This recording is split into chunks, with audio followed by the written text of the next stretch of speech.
growing together, I think, is something that we learned from our first mission. Prior to our first mission, where we served in Spain, we weren't empty nesters. We had always had our kids with us. Even our youngest daughter was living with us before our mission. And so we went on our mission the first time, and it was like, oh, okay, it's a couple now. What do we do? Because it's been a long time.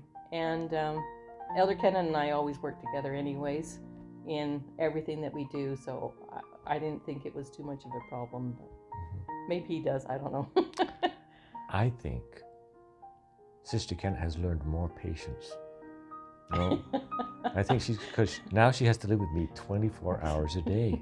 And so I think her level of patience has grown exponentially. Like raising 7 children, you'd think she'd have patience. But raising a husband, that's a lot more.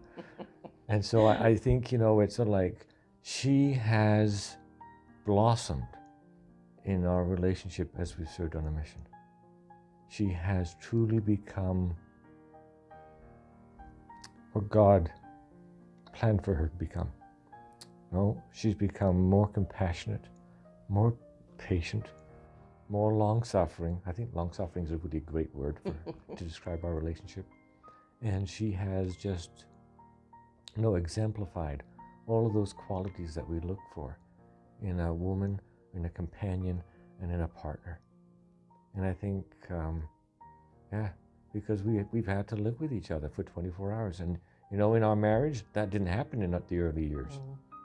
We've been married for over 40 years, and it's just like, living together for 24 hours a day, that can be a real trial for some couples. But we've survived.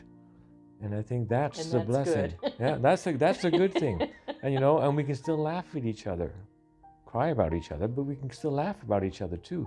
And I think that's what relationships are all about. I don't think relationships are ever stagnant. If they're stagnant, there's something wrong with one of the people in that relationship. You want to have a relationship that will go on growing forever. Into the eternity. Into the eternities. And you want to be able to sort of, oh, I didn't know that before. I didn't know that about him or her. That's right. And it is that part of a relationship, that's what makes a relationship so enriching. That's what makes it so good, so joyous. And I think that's what marriage, that's what partnership, that's what being together is all about. It's just growing together. And I think it's one of the famous lines is, let us grow old together. And it's just like, it is. We're growing old together, but we're doing something together. And that doing something together adds value to our marriage. We're not doing things differently, apart. We're doing it together. And that creates greater unity and a greater oneness in our relationship.